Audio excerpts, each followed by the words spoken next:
नमस्कार। वार्षिक राशिफल कार्यक्रम में आप सबका स्वागत है। आज इस वीडियो में मैं आपको मिथुन राशि के लिए आने वाला वर्ष कैसा रहने वाला है उसकी संपूर्ण जानकारी दूंगा, तो कृपया वीडियो को अंत तक देखिएगा।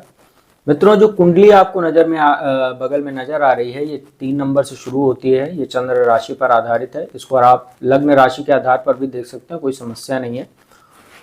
मित्रों, जो वार्षिक राशिफल होता है ये मुख्यतः 4 ग्रहों पर आधारित होता है, शनि, बृहस्पति, राहु और केतु, क्योंकि यही 4 ग्रह हैं जो सबसे ज्यादा एक राशि में गोचर करते हैं। शनि 2.5 वर्ष, बृहस्पति 13 महीने और राहु केतु 18 महीने, तकरीबन 1.5 वर्ष।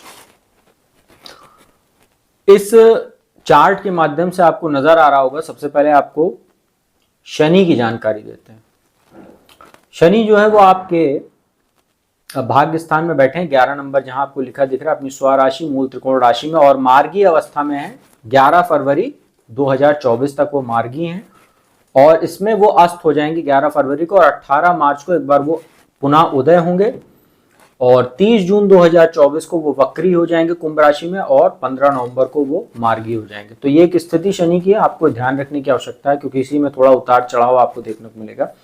भाग्य स्थान में शनि बैठे हैं मिथुन राशि के लिए, अष्टम भाव के स्वामी और भाग्य स्थान के स्वामी होकर भाग्य स्थान नहीं है, और पूरे वर्ष वो यहीं रहेंगे। भाग्य स्थान में शनि का बैठना, शनि न्यायाधीश हैं, न्याय प्रिय हैं और अपनी ही राशि में बैठे। तो भाग्य स्थान में जब शनि बैठते हैं और अपनी राशि में बैठे तो व्यक्ति को काफी न्याय प्रिय बना देते हैं। इस गोचर के दौरान आप पूरे वर्ष जो है काफी न्याय प्रिय रहेंगे, अपने कार्य के प्रति काफी निष्ठावान रहेंगे, ईमानदारी से आप कार्य करेंगे। शनि की जो दृष्टि, सप्तम दृष्टि, तीसरे भाव पर आपकी पड़ रही है, तो इसमें आपको कहीं ना कहीं आत्मविश्वास में तो वृद्धि होगी, आपके एफर्ट में, आपकी ऊर्जा में काफी बढ़ोतरी देखने को मिलेगी, जिससे आप एक ही समय में कई कार्यों को निपटाने का काम करेंगे, जिससे आपका मन भी प्रसन्न रहेगा और आपके आत्मविश्वास में चौतरफा वृद्धि होगी। छोटे भाई बहनों से भी संबंध आपके अच्छे रहेंगे, मित्रों से भी आपको सहयोग लगातार मिलता रहेगा। लाभदायक यात्राएं होंगी, धार्मिक यात्राएं होंगी। उच्च शिक्षा के लिए विदेश जाने वाले छात्रों को भाग्य का पूर्ण सहयोग मिलेगा। भाग्य स्थान में बैठे शनि की एकादश भाव, जहां लाभ भाव होता है, 1 नंबर लिखा दिख रहा है, वो नीच राशि जरूर बनती शनि की, परंतु वो भी उनका कारक स्थान है। काल पुरुष की कुंडली में वो कुंभ राशि बनती है वहां, इसलिए नीच दृष्टि होने के बाद भी आपको लाभ देंगे, भाग्य में आपको वृद्धि कराने का शनि काम करेंगे, क्योंकि शनि का काम होता है स्थान वृद्धि करो जीव, जहां बैठते हैं उस स्थान की वृद्धि करते हैं। शनि की दृष्टि में नाश होता है, परंतु जिस स्थान को बैठते हैं वहां की वृद्धि करते हैं। एकादश भाव में माफ कीजिएगा, बृहस्पति भी बैठे हैं 1 मई 2024 तक, तो शनि की दृष्टि बृहस्पति पर, इसके बाद बृहस्पति आपके द्वादश भाव में चले जाएंगे। बृहस्पति ठीक है अभी वहां पर, शनि की दृष्टि पड़ रही। इसके बाद जो शनि की जो 10वीं दृष्टि रहेगी वो आपके 6ठे भाव पर रहेगी। 6ठा भाव रोग ऋण शत्रु का है, तो भाग्यवश जो है आपको रोग ऋण शत्रुओं से भी निजात दिलाने का काम करेंगे, तो अच्छा है आपके लिए। शनि की जो गोचर आपके लिए पूरे वर्ष रहने वाला है, इसमें 2 स्थितियां आपको ध्यान रखना है बस। जब शनि अस्त होंगे 11 फरवरी से 18 मार्च तक, उस समय थोड़ा सा आपको भाग्य में अवरोध देखने को मिलेगा, भाग्य में कमी, आत्मविश्वास में कमी, पिता के साथ मनमुटाव, पिता के साथ कुछ मतभेद आपको देखने को मिलेगा। इसके बाद जब वो वक्री हो जाएंगे, इसमें आपको बहुत ध्यान रखने की आवश्यकता है, क्योंकि जब वक्री होंगे 30 जून को और 15 नवंबर 2024 तक वो वक्री रहेंगे, तो आपको अष्टम का भी फल देंगे।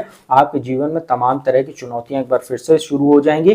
परिवार में कुछ मनमुटाव होगा, पैतृक संपत्ति जुड़े मामलों में समस्या आएगी, अचानक खर्चे बढ़ जाएंगे, दुर्घटना के योग और मानसिक तनाव आपका शनि बढ़ाने वाले रहेंगे वक्री काल में, इसका आप ध्यान रखिएगा।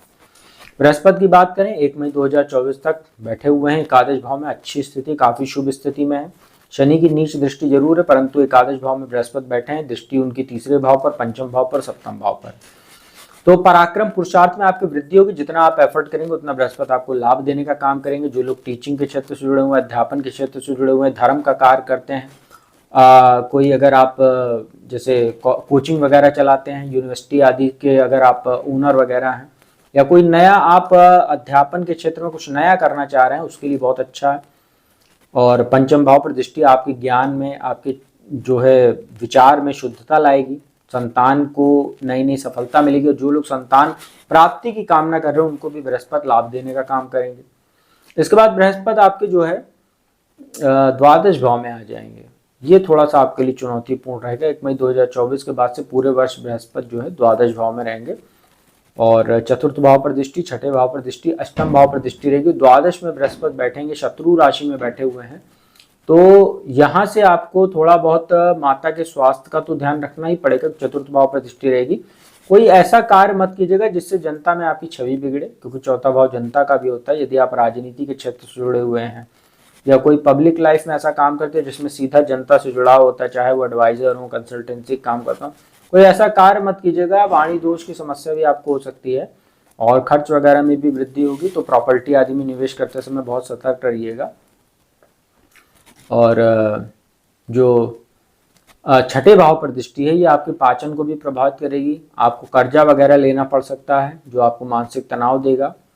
और अष्टम भाव पर दृष्टि रहेगी तो भी आपको किडनी लीवर से संबंधित कुछ समस्या देखने को मिलेगी। ऑपरेशन वगैरह भी हो सकता है आपका, इसका आप ध्यान रखिएगा।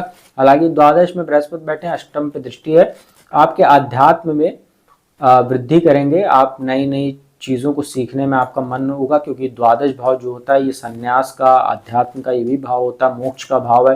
बृहस्पति जो है धर्म के कारक ग्रह, और अष्टम भाव गुप्त ज्ञान का होता है। तो जो लोग ज्योतिष, गुप्त विद्या, तंत्र मंत्र आदि में जिस लोग इंटरेस्टेड है उनको तो ये काफ़ी अच्छा बृहस्पति फल देने वाले हैं। थोड़ा सा आपका मन सांसारिक मोह माया से भी हटता जाएगा, क्योंकि द्वादश में जब बृहस्पति बैठते हैं तो व्यक्ति का मन थोड़ा सा परिवार और संसार से दूर होने लगता है। उसका मन अध्यात्म, चिंतन, इन सब चीज़ों में ज़्यादा मन लगता है। उसका मन होता है कि कहीं ऐसी जगह जाए जहाँ पर उसको शांति मिल सके, जहाँ अकेलापन मिल सके, जिससे वो अपनी नई नई चीज़ों को अंतरात्मा, अपने अंतर ध्यान से खोजने की कोशिश करता है। तो ये अच्छी चीज़ आपके लिए रहेगी, परंतु थोड़ा बहुत आप अपने गृहस्थ, परिवार, संसार और आध्यात्म, इन सब चीज़ों के बीच में आपको बैलेंस खुद ही बैठाना पड़ेगा। इसके बाद बात करते हैं राहु की। राहु आपके दशम भाव में बैठे हैं। दशम भाव में भी राहु एकादश के एक तरह काफ़ी अच्छा फल देते हैं। और राजनीति से जुड़े हुए जो लोग हैं, इंटेलिजेंस का जो लोग काम करते हैं, एक्टिंग का, ड्रामा का, इन सब चीज़ों का काम करते हैं, यदि आप लोग जैसे आयुध का काम करते हैं और जैसे कुछ ऐसा काम आपका है, जैसे जो लोग कहना नहीं चाहिए, जैसे जो नंबर 2 का काम करते हैं, करप्शन का काम करते हैं, तो दशम भाव में राहु अगर बैठ जाए तो ऐसा व्यक्ति करप्शन से बहुत पैसा कमाता है।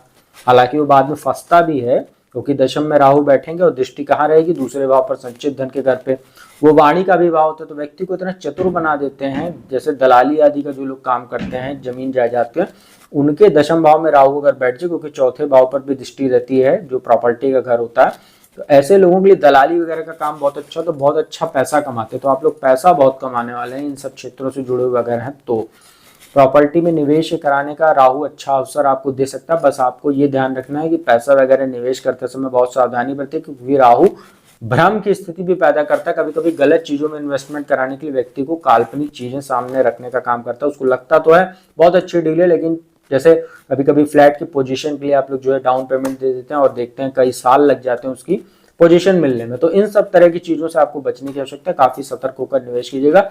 छठे भाव पर दृष्टि है, कर्म क्षेत्र में बैठे हुए दशम भाव में, तो चुनौतियां भी आपके सामने आएंगी। हालांकि राहु आपको चुनौती से निकालने का काम करेंगे और कूटनीतिज्ञ भी आपको बनाएंगे, रणनीतिकार भी बनाएंगे, और जो दुश्मन होंगे उनको आप अच्छे से कैसे डील किया जाता है इसकी जो है नीति बनाने में, आपको जो है रणनीति बनाने में राहु आपको मदद करेगा। और चतुर्थ भाव में केतु बैठे हैं। अष्टम भाव, दशम भाव, द्वादश भाव पर दृष्टि रहेगी। तो माता के स्वास्थ्य का ध्यान रखिएगा। गाड़ी वगैरह चलाते समय सावधानी बरतिएगा। कार्य क्षेत्र पर, अपने कार्यस्थल पर जो है सतर्क रहिएगा। और द्वादश की दृष्टि, तो कोर्ट कचहरी, वाद विवाद में कुछ समस्या आपको हो सकती है। किसी दूसरे के मामलों में हस्तक्षेप करने से आप बचिए, तो आपके लिए गोचर राहु केतु का भी अच्छा रहने वाला है। तो मिथुन राशि के लिए ओवरऑल बात करें तो शनि की स्थिति आपके लिए कुछ समस्या जरूर रहेगी, और बृहस्पति की स्थिति, उसका कारण है कि बृहस्पति 1 मई 2024 से द्वादश में चले जाएंगे, नाश भाव में, और शनि जब 30 जून को वक्री होंगे 15 नवंबर से, तो अष्टम का जो फल वो देंगे, ये आपके लिए कुछ मानसिक चुनौतियों का और जीवन में नई नई चुनौतियों को पैदा करने का काम करेगा। तो पूरे वर्ष आप लोगों को शनि की पूजा उपासना करनी चाहिए। ओम शं शनिश्चराय नमः इस मंत्र का जाप कीजिए। हर शनिवार को संध्या काल में पीपल के वृक्ष के नीचे जाकर सरसों के तेल का दीपक जलाइए और हनुमान जी की पूजा उपासना कीजिए। हनुमान चालीसा, हनुमान अष्टक, बजरंग बाण का पाठ कीजिए। आप लोगों के लिए शनि का जो ये वक्री काल और अस्त काल रहेगा 11 फरवरी से 18 मार्च, वो अच्छा रहने वाला रहेगा। और बृहस्पति की समस्याएं भी जो है उसमें भी कुछ कमी आपको देखने को मिलेगी। तो मित्रों, उम्मीद करता हूँ वीडियो आपको अच्छी लगी होगी, इन्फॉर्मेटिव लगी होगी। यदि वीडियो अच्छी लगी तो चैनल को सब्सक्राइब कीजिएगा, बगल में बेल आइकन का बटन उसको प्रेस कीजिएगा। और कुंडली विश्लेषण कराने के लिए मेरा नंबर डिस्क्रिप्शन, स्क्रीन दोनों पर उपलब्ध है, उस पर संपर्क कीजिए, अपॉइंटमेंट लीजिए और मेरे द्वारा कुंडली विश्लेषण का लाभ प्राप्त करके अपने जीवन में आ रही समस्याओं का बेहतर से बेहतर हल प्राप्त कीजिए। तो अब मैं अपने वाणी को ही विराम देता हूँ। अगली वीडियो में आपको किसी नए माफ कीजिएगा कर्क राशि का जो नया वर्ष कैसा रहेगा उसकी संपूर्ण जानकारी लेकर हाजिर हूंगा। तब तक के लिए ओम नमः शिवाय।